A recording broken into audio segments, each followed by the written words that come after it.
você abrir a sua Bíblia em João capítulo 2. E na semana passada, quando o pastor me convidou para estar aqui, ele me deu esse tema como assunto para a pregação de hoje, para falarmos sobre alegria. Estamos no mês de missões, falando que Jesus é a única solução, e Jesus é a solução para a sua vida ter alegria. Amém? Você crê nisso? E nós vamos ler a palavra de Deus. Eu gostaria de te convidar a ficar de pé, para que pudéssemos estar lendo todos juntos. Você vai poder acompanhar aqui também no refletor. Um texto muito conhecido, o primeiro milagre público de Jesus. Texto de João capítulo 2, do verso 1 ao verso 11. E diz assim a palavra de Deus: no terceiro dia, houve um casamento em Caná da Galileia.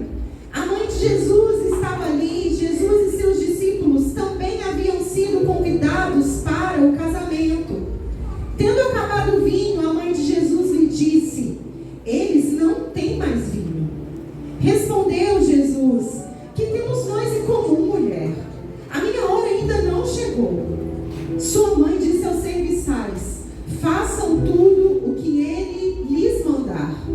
Ali perto havia 6 potes de pedra, do tipo usado pelos judeus para as purificações cerimoniais. Em cada pote cabiam entre 80 e 120 litros. Disse Jesus aos serviçais: encham os potes com água e os encham até a borda. Então lhes disse: agora levem um pouco ao encarregado da festa. Eles assim fizeram, e o encarregado da festa provou a água que fora transformada em vinho, sem saber de onde este viera, embora o soubessem os serviçais que haviam tirado a água. Então chamou o noivo e disse: todos servem primeiro o melhor vinho, e depois que os convidados já beberam bastante, o vinho inferior é servido, mas você guardou o melhor até agora. Esse sinal milagroso em Caná da Galileia foi o primeiro que Jesus realizou. Revelou assim a sua glória, e os seus discípulos creram nele. Amém? Você pode se assentar agora. E eu quero começar pensando com você sobre esse momento. O primeiro versículo diz que 3 dias depois, no terceiro dia, 3 dias depois do último acontecido, e o último acontecido narrado por João foi o chamamento, a convocação dos discípulos. Então 3 dias depois que os discípulos já estavam ali reunidos, os primeiros discípulos, eles foram até Caná da Galileia, e eles estavam realmente a uma distância de mais ou menos 80 quilômetros, que dava 3 dias de viagem. Então quando eles chegaram em Caná da Galileia, ia ter um casamento naquele lugar. E, irmãos, vamos pensar com a cabeça de antigamente. Hoje, um casamento, a gente faz lista de convidado, a gente escolhe a dedo quem vai estar. Uma festa não é algo muito barato de se fazer, é bem expansivo, é gastoso, é custoso você fazer uma festa. Então você faz lista, anota o nome de todo mundo. Mas antigamente, uma festa de casamento durava uma semana inteira. Hoje a gente faz 4 horas de festa e paga quase o preço de um carro se você quiser fazer uma festa. Mas naqueles tempos a festa durava o dia inteiro, e era a cidade inteira que passava por ali, e todos iam em algum momento se alegrar com a família do noivo e a família da noiva. Então imagina o custo que devia ser para fazer uma festa de uma semana. Só que a diferença é que as cidades não eram grandes igual em Pinheiral, que é uma cidade pequena, fecha parênteses aqui, mas é. Mas antigamente as cidades eram povoados. Então imagina 600 pessoas, 400 pessoas, e todo mundo ali conhecia todo mundo. E todo mundo sabia quem era o parente de um, quem era o amigo do outro. E no Oriente, lá naquele lugar, é normal você falar: eu sou fulano, filho do Beltrano. O filho do João, você é a filha do João, eu conheço o João que foi o Costa, o Vigorino, o pai dele, então a gente é parente. E era assim que as pessoas se identificavam antigamente, pelo parentesco. E aí quando Jesus chega em Caná, a Bíblia vai dizer que Maria, a mãe dele, estava em um casamento.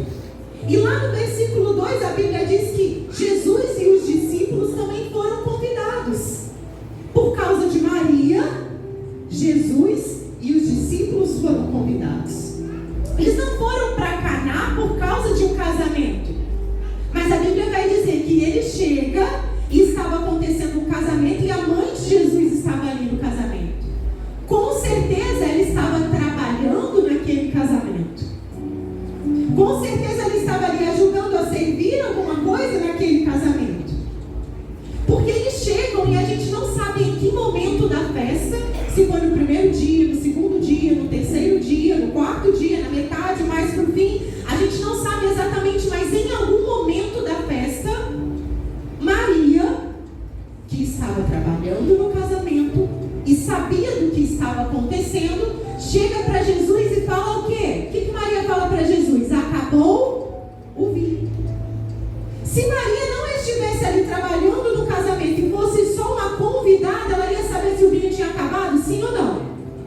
Quando você vai numa festa, você não sabe quanto que tem de coxinha, quanto que tem de refrigerante, quanto que tem de bolo. Você senta lá e você é convidado e você só recebe. Então a gente pode entender e afirmar que Maria estava ali servindo e trabalhando naquele casamento, porque ela sabia das coisas que estavam acontecendo. E de repente ela traz uma notícia para Jesus. E sabe o que me chama a atenção? Ela não leva a notícia para a mãe do noivo. Ela não leva a notícia para o pai do noivo. Ela não leva a notícia para a mãe da noiva ou para o pai da noiva. Ela não leva a notícia para o mestre de cerimônia que estava ali organizando a festa. Ela não leva a notícia para alguém que estava ali, né, ordenando, liderando aquele casamento. Ela leva a notícia para quem? E Jesus, ele era líder naquele casamento ou ele era convidado?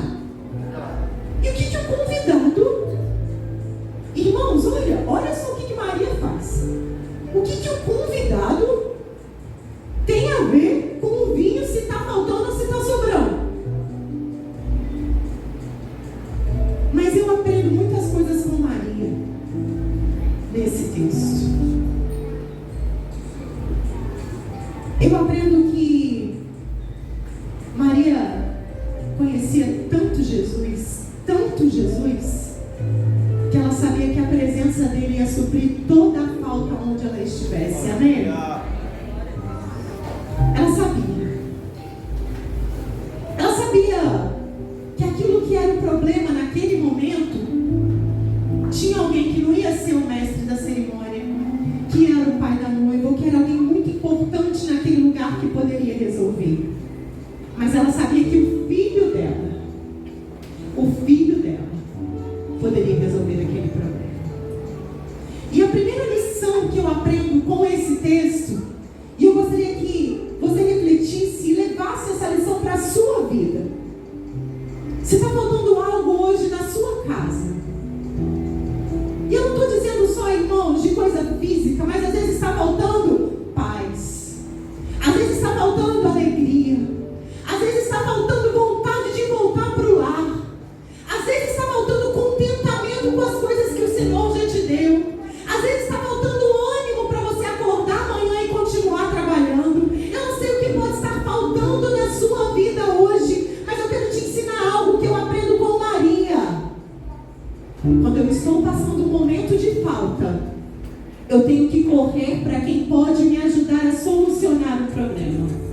a quem poderia trazer a solução para aquele problema. E como que eu sei quem pode trazer solução ou não para o meu problema, linda? Talvez você possa estar pensando nisso. Eu estou passando uma dificuldade na minha casa, eu estou passando uma dificuldade interna, eu estou passando uma crise de identidade, eu não sei nem quem eu sou, eu não sei por que eu estou aqui. Eu estou buscando Deus, mas eu às vezes acho que Deus nem está me ouvindo, ou Deus nem está falando comigo. E eu quero que você olhe para a vida de Maria para aprender mais uma lição hoje. A gente só busca a resposta em com quem a gente tem intimidade. Maria sabia quem Jesus era. Maria convivia com o filho dela, ela sabia quem ele era. As pessoas ao redor olhavam para Jesus e falavam: Jesus, o filho de José, Jesus, o filho de Maria. Mas Maria sabia que Jesus era filho de quem? Ai, irmãos. Às vezes a gente anda com Jesus, mas não sabe quem ele é de verdade. Às vezes a gente está aqui na igreja, a gente senta no banco, a gente canta louvor, a gente ouve um testemunho bonito, mas a gente não sabe quem Jesus é de verdade, porque falta intimidade. E não existe uma verdadeira alegria que vem do Senhor se você não tiver intimidade com Ele. Você vai poder buscar alegria em qualquer coisa nessa terra. Você vai poder buscar alegria no seu trabalho, nos recursos financeiros, formando uma família, amando pessoas. Você vai querer buscar alegria com bens, com coisas que passam. Mas a verdadeira alegria só existe quando você tem intimidade com Deus. Porque você vai saber quem Ele é. Não vai ser só uma coisa passageira. Mas a intimidade vai fazer você andar junto, lado a lado, com aquele que pode suprir as suas faltas. Como eu aprendo com o comportamento dessa mulher. Como temos que ser como Maria. Como temos que aprender a levar as nossas faltas para a pessoa certa. E sabe o que eu aprendo, irmãos? Ande com pessoas. A terceira lição que eu aprendo com Maria: ande com pessoas que conhecem mais Jesus do que você. Ande com pessoas que conhecem mais Jesus do que você. Porque são essas pessoas que na hora da falta, que na hora da dor, que na hora que você estiver precisando de um socorro, elas vão se levantar e vão te ajudar a resolver o problema que você está passando.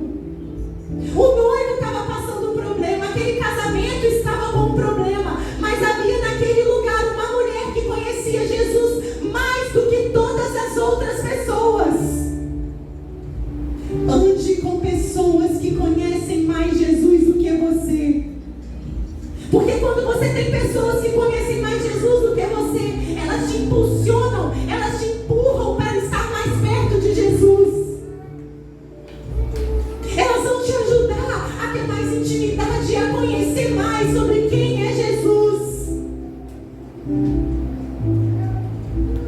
Mas às vezes, diante de um problema, a gente se desespera. Diante de um problema, diante de uma dor, a gente deixa a nossa alegria embora. E o vinho naquela festa, ele representava isso. Por causa da tradição do Oriente Médio, o vinho representava a alegria. O vinho representava a esperança e o futuro dos noivos. E acaba o vinho no meio da festa. E quantas vezes na sua vida, na sua trajetória, na sua caminhada, você passa por dias e por momentos onde você acha que está tudo dando errado, está tudo acabado, não tem mais jeito, não tem mais solução, eu perdi a alegria, eu perdi a esperança. E nessa hora você tem que ter amigos de Jesus do seu lado. E nessa hora você tem que ter perto de você pessoas que conhecem mais Jesus do que você. E nessa hora, para te segurar e para te levantar, você tem que ter pessoas que têm intimidade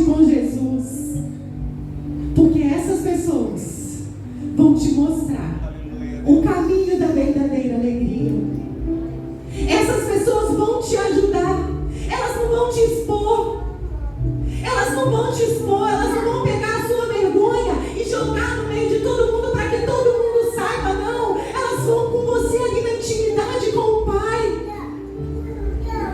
E sabe o que eu acho mais lindo? Maria, ela recorre a Jesus lá no versículo 3, mas ela não pede nada para Ele. Ela não pede. Olha aí na sua Bíblia, vê se ela está pedindo alguma coisa para Jesus. Maria não pede, Maria só fala assim: o vinho acabou. Eles não têm mais vinho.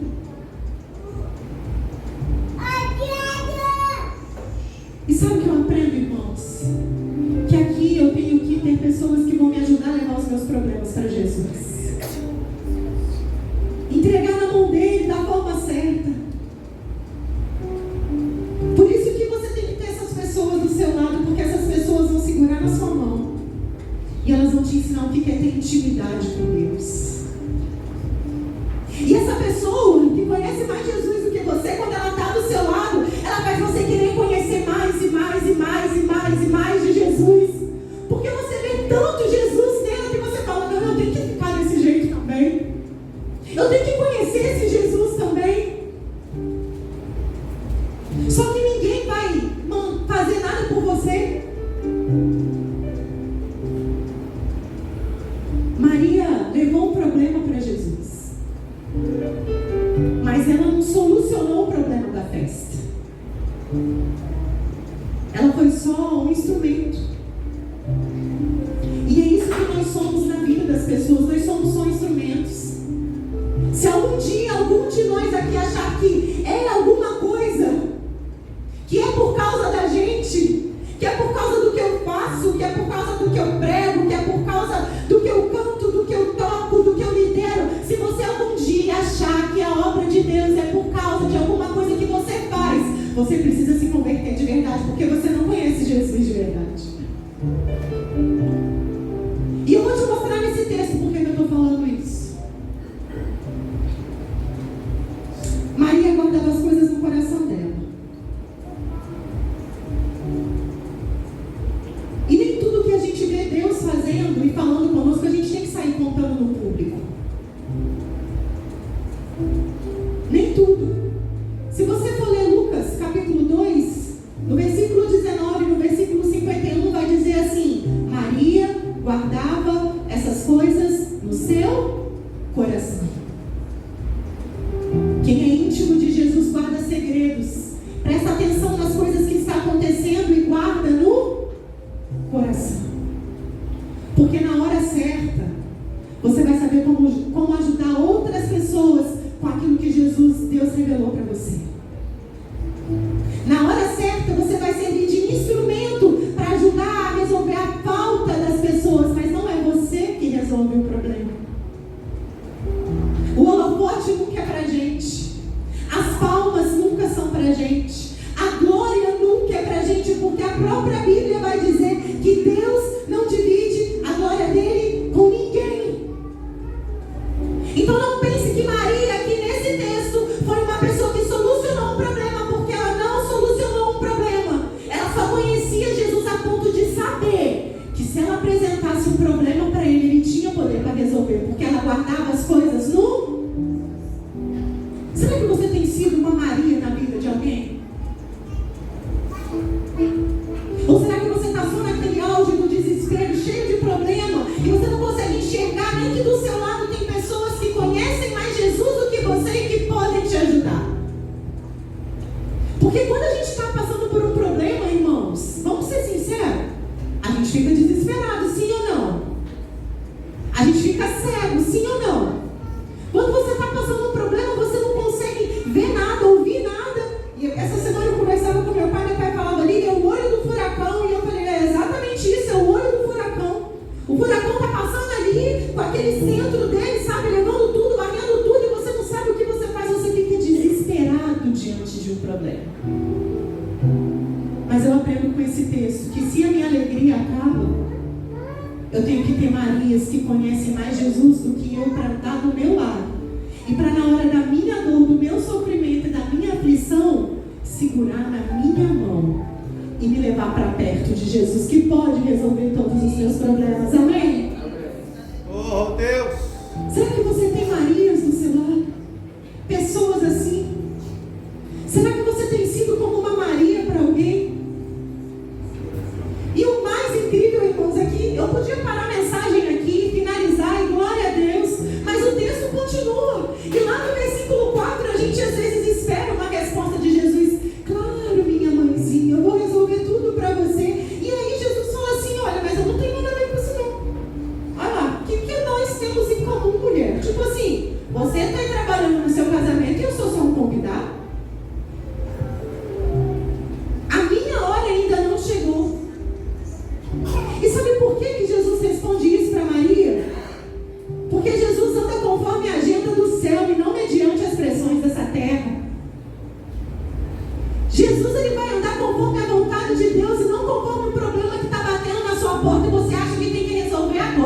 diagnóstico ruim, Senhor, eu quero ser curado agora. Se você fica desempregado, Senhor, eu quero outro emprego agora. Tudo nosso é agora. E eu não sei quantos dias se passaram desde que a notícia chegou até o dia e a hora que Jesus fez o milagre. A gente não sabe, a Bíblia não relata isso. Pode ser que tenha passado metade do dia, pode ser que tenha passado só algumas horas, mas Jesus chega e fala assim: a minha hora ainda não chegou. E Jesus está dizendo para mim e para você: o problema que você tem, a falta que você está passando, eu sei a hora certa que eu vou te ajudar a resolver. Para de achar que você sabe como tem que ser a minha agenda, porque o tempo de Deus não é o mesmo tempo que o nosso. Para de dar ordem para Deus como se Ele tivesse, sabe, sendo seu servo, como se você estivesse aqui, sabe, de mão para cima só para receber. Para de dar ordem para Deus, porque Ele tem o tempo para fazer tudo, amém? Ele não vai deixar você cair, Ele não vai deixar você morrer, Ele não vai deixar você afogar, Ele não vai te abandonar. Mas às vezes você não crê nisso. Às vezes você segue, mas você não crê em tudo que está escrito na Bíblia. Você escolhe aquilo que você vai crer. Porque a gente quer crer de acordo com a nossa convicção, de acordo com aquilo que é mais fácil para mim. Mas quando a falta chega, quando o problema chega, quando a notícia difícil chega, ao invés de eu correr para os braços de Jesus, eu corro para os braços do desespero. Eu corro para os braços de qualquer outra coisa, menos para perto de Jesus. Corre para perto de Jesus nessa noite. Corre para perto dele. Corre para perto de pessoas que vão conseguir te ajudar a passar por isso, que vão segurar a sua mão e vão orar junto com você e vão te sustentar ali. Corre para perto de Jesus hoje. E como a agenda do Pai é diferente da nossa, peça a Deus para fazer tudo conforme a vontade dele, não conforme a sua. Seja feita a tua vontade, assim na terra como no céu. Não é você que monta a agenda de Deus, mas é Deus que conduz a sua vida. Você crê nisso? Amém?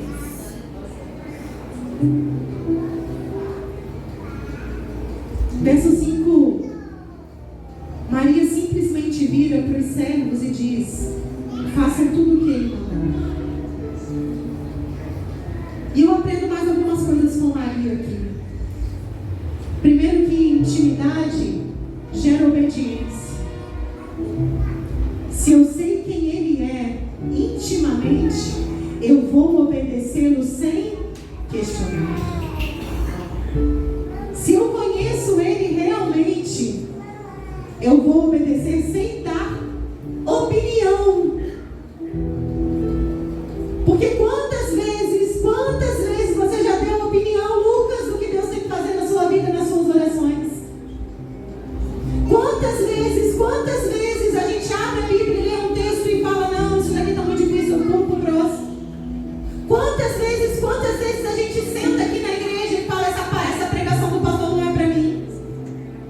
Quantas vezes a gente quer dar opinião naquilo que Deus quer fazer, sendo que os pensamentos dele são maiores do que os nossos, já diz Isaías. Os planos dele são melhores do que os nossos, mas você continua querendo dar pitaco, opinião na agenda e naquilo que Deus vai fazer. Em nome de Jesus, irmãos, a gente tem que parar com isso e ser obediente. Só que só é obediente quem tem intimidade. Vamos dizer isso? Só é obediente quem tem intimidade. Se você não conhece Jesus no íntimo, você não vai querer ser obediente. Você vai querer continuar fazendo as coisas do seu jeito, no seu tempo, da sua maneira. E vou dizer, vai dar tudo errado. Você não sabe o que é melhor para você? Você não viu seu futuro? Você já viu seu futuro? Sim ou não? Quem já viu lá na frente? Deus. Só Ele. Só Ele. E Maria sai de lá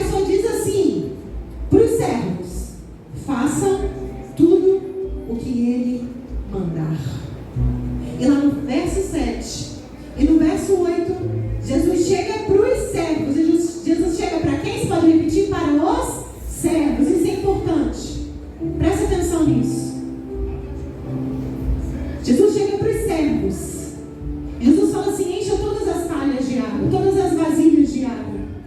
E naquele tempo existiam alguns rituais de purificação que os judeus eram obrigados a fazer. Lavar as mãos antes das refeições, lavar os pés quando chegavam em uma casa. E sempre tinha que ter muita água nas casas, precisava ter água todo dia, todo o tempo. E as talhas eram pedaços de pedra assim bem grandes. Se você nunca teve curiosidade de ver, só ir lá no YouTube que você vai ver. Eram pedaços de pedra e eles eram recortados assim, e talhados mesmo, e ela raspando a pedra até formar algo fundo, assim como se fosse uma vasilhinha de cachorro beber água, sabe? E aí a gente derrubava a água lá.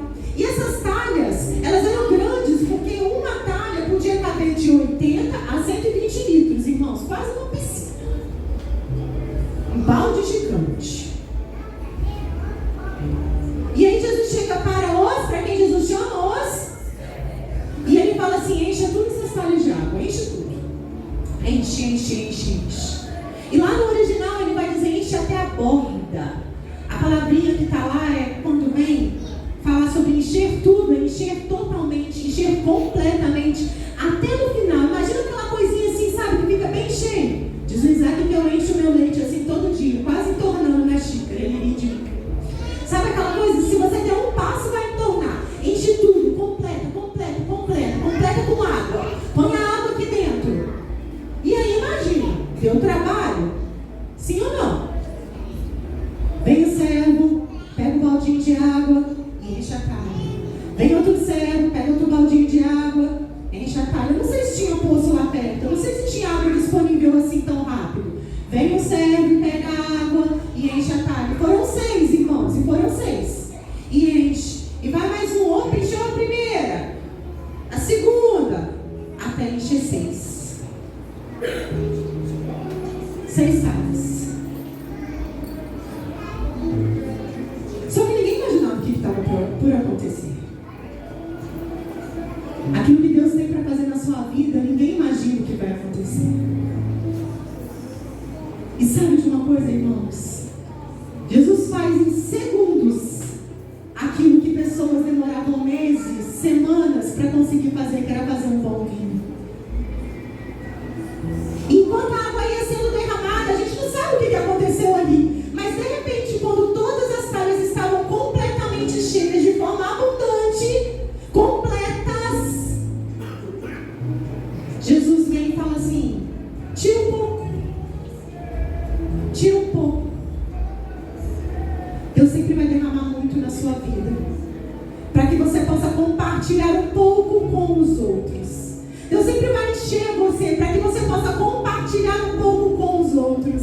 Deus sempre vai querer transbordar e fazer com abundância, de forma completa na sua vida, para que você possa depois compartilhar com os outros. Mas tem uma palavra que eu quero que você preste muita atenção nesse texto. Quem fez isso? Foram os servos. Quem pegou a água e trouxe para cá foi Jesus, sim ou não? Foram os servos. E eu fiquei pensando, por que Jesus nos chamou o mestre de cerimônia? Por que Jesus não chamou a mãe do noivo? Por que Jesus não chamou outra pessoa? E sabe o que eu aprendo? Jesus, ele não está buscando título. Jesus não está buscando mestre de lei. Jesus não está buscando quem sabe muito. Jesus não está buscando quem sabe mais. Jesus não está buscando quem está aqui na frente do louvor. Jesus não está buscando quem está aqui aparecendo. Jesus está buscando quem tem coração de servo para fazer tudo aquilo que ele pede sem questionar. Irmãos, Jesus chamou homens simples para ser discípulos. Jesus chamou homens iletrados, indoutos, que não conheciam a lei, que não sabiam nem ler, talvez escrever. Eram pessoas simples. Jesus, ele não chega para montar o time dele e vai lá na sinagoga e fala: eu quero Nicodemos, eu quero o sumo sacerdote, eu quero Anás, eu quero Caifás. Só que a gente, como homem, a gente está muito preocupado com nome, com título, com posição. E a posição que Jesus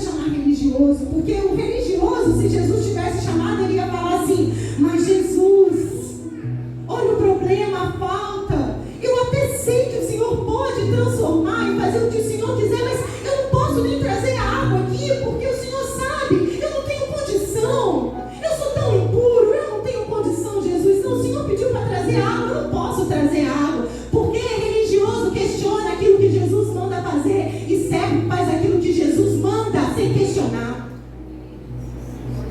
Jesus não está atrás de religioso, irmãos. Jesus não está atrás de título que homem dá. Jesus está atrás de coração que obedeça aquilo que é a vontade dele, para que você desfrute da verdadeira alegria que ele pode te dar, para que você viva a verdadeira transformação que ele pode trazer na sua vida. Porque servo obedece com alegria, mas religioso dá sempre uma opinião contrária àquilo que Jesus pediu para fazer. Será que você está dando muita opinião acerca do que Deus está querendo fazer? Será que você não está ali querendo pôr seu dedo nas coisas? Será que Jesus não está pedindo para você trazer água para encher as calhas? Será que Jesus não está pedindo para você trabalhar e você está falando: não, Jesus, o Senhor é todo poderoso, o Senhor não precisa que eu faça nada? E Jesus está dizendo que servo precisa trabalhar na minha obra, servo precisa trabalhar na minha casa, servo tem que estar à disposição de fazer aquilo que eu deixei como ordem. Coração de servo, coração humilde, coração de fazer as coisas sem saber o que vai acontecer depois, mas simplesmente de obedecer por obedecer, sem esperar nada em troca. E às vezes a gente vem para a igreja, a gente pega um cargo, a gente pega uma liderança, a gente faz alguma coisa e a gente já acha: Deus, o Senhor vem que me abençoar, porque eu estou aqui à sua disposição, colocando o meu dom, o meu talento. Senhor, me abençoa. Ei, Deus não tem obrigação nenhuma, porque Ele já deu o filho dele para pagar o seu pecado. Só que sabe o que eu acho mais lindo de caminhar com Jesus? Jesus, ele é tão maravilhoso que, além dele salvar o pecador, ele se preocupa com os detalhes menores da nossa vida também. Ele vai cuidar daquilo que você está precisando. Ele vai olhar aquilo que está em falta. Ele vai. Só que ele precisa que você tenha intimidade e que você seja servo. Obedecer sem questionar, sem querer fazer do seu jeito, mas simplesmente se submeter à vontade de Deus e prostrado dizer: Senhor, eis-me aqui, envia-me a mim, ó Pai, eu estou aqui para fazer a tua vontade.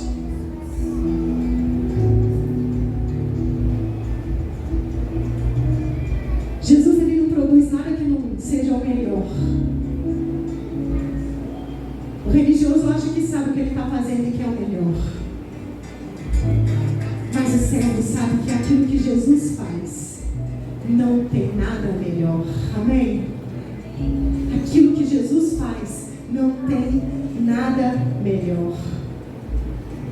E aí Jesus diz para os servos, para aqueles que não questionam, para aqueles que simplesmente obedecem: tira um pouco da água que está aqui, leva lá para o mestre da cerimônia. E aí o mestre de cerimônia prova um pouco. E aí ele dá a notícia. E aí ele manda chamar o noivo. Noivo, o que está acontecendo aqui? Noivo, o que está acontecendo aqui? Porque o vinho bom a gente serve no final do casamento, mas você está servindo... O vinho bom a gente serve no começo do casamento, mas você está servindo o melhor vinho no final. Tem alguma coisa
servo vê milagre que os outros não veem. Quem é servo desfruta de coisas do que aqueles que estão lá com título, com nome lá fora não tem. Eu quero ser serva. E você? Porque quando eu sirvo, eu encontro a verdadeira alegria. Quando eu sirvo, o sobrenatural vira natural diante dos meus olhos. Jesus não vai fazer alarde, irmãos. Jesus não fez um espetáculo. Ele fez tudo isso no silêncio. Para de querer fazer alarde. Intimidade não é alarde. Intimidade não é ficar gritando para todo mundo o que Jesus está fazendo com você. Mas intimidade é viver o seu milagre ali, só você e Jesus, e saber que Ele está transformando a sua vida. Ele está mexendo com a sua história. Ele está curando as suas feridas. Ele está tratando do seu interior. Mas só quem é íntimo, só quem é servo consegue desfrutar disso. E o melhor, aquilo que Ele faz no final é muito melhor do que aquilo que já estava no começo. Aleluia! Eclesiastes vai dizer que é melhor o fim das coisas do que o início delas. Aquilo que talvez para você não tem solução, não tem resposta, não tem saída, não tem jeito. Jesus hoje está dizendo: aquilo que fica para o final é aquilo que vai ser melhor. Os outros vão provar daquilo que eu estou fazendo em você, da transformação que eu estou gerando em você. Os outros vão ver. Sem alarde, irmãos. Na hora certa, Jesus vai falar: vai lá e compartilha, vai lá e divide, vai lá e dá um pouquinho daquilo que eu tenho feito, vai lá e dá, vai lá e doa. Mas antes disso você tem que passar pelo degrau da intimidade. Antes disso você tem que passar pelo degrau de ser servo. Depois disso você vai entrar no degrau de compartilhar. Mas o mundo inverte a ordem hoje. O mundo quer que você compartilhe, sem você ter nada para oferecer. E Jesus está te chamando para uma vida de intimidade, para um coração de servo, para ver coisas que só você e Jesus vão ver, só você e Jesus vão saber, para viver a verdadeira alegria do vinho novo, da transformação que surge quando a presença dele chega na sua vida, na sua história, na sua casa, na sua família. Ele tem uma nova história para escrever através de você. Mas tem trabalho para você fazer. Ele podia, por aquelas talhas vazias, ter instalado um dedo e ter enchido aquilo de água, sim ou não? Mas ele está dizendo para você: você vai ter que trabalhar para você viver essa transformação. Você vai ter trabalho de ir lá buscar água e apresentar para mim aquilo que você tem. Porque água é aquilo que a gente tem. Mas vinho bom, transformação é aquilo que Ele pode fazer.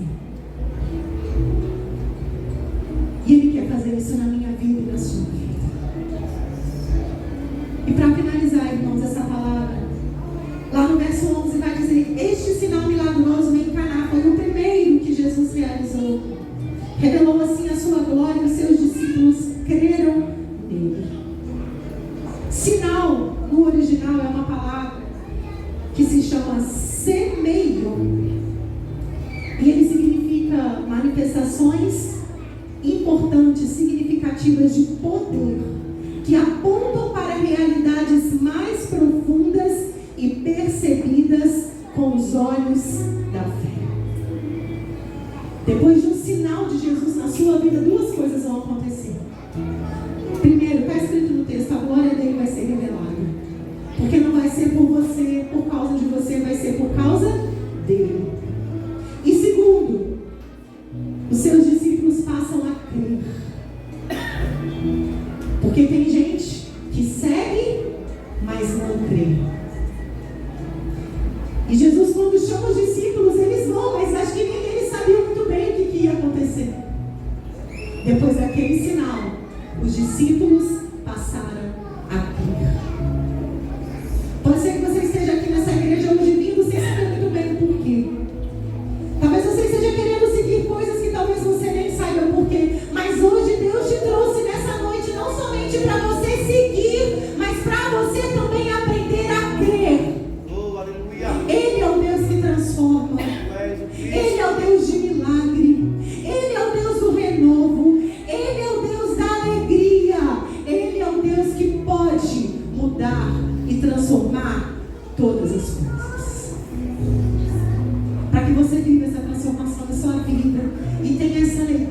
sua casa.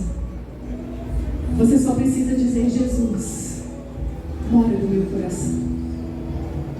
Entra, Jesus, faz morada aqui.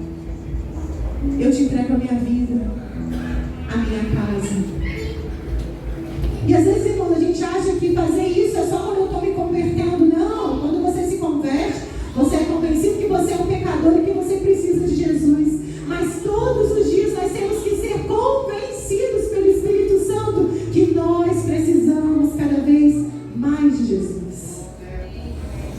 Eu não sei qual é a sua situação nessa noite. Se você já segue Jesus, mas ainda não crê. Se você ainda não segue nem crê. Se você já segue e já crê.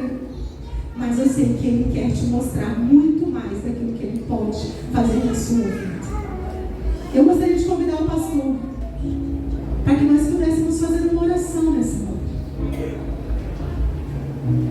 Se você deseja receber Jesus como Salvador da sua vida, se você ainda não fez isso, você pode levantar a sua mão e dizer: eu preciso desse Jesus que transforma a vida, porque a minha vida precisa de uma transformação de verdade. Há alguém nessa noite que ainda não entregou a sua vida para Jesus e gostaria de fazer isso agora? Ou talvez você esteja aqui já seguindo Jesus, mas você está dizendo aí no seu lugar: eu preciso crer de verdade, eu preciso ser convencido, eu preciso cada dia mais mergulhar nessa presença. Eu quero te convidar a ficar de pé.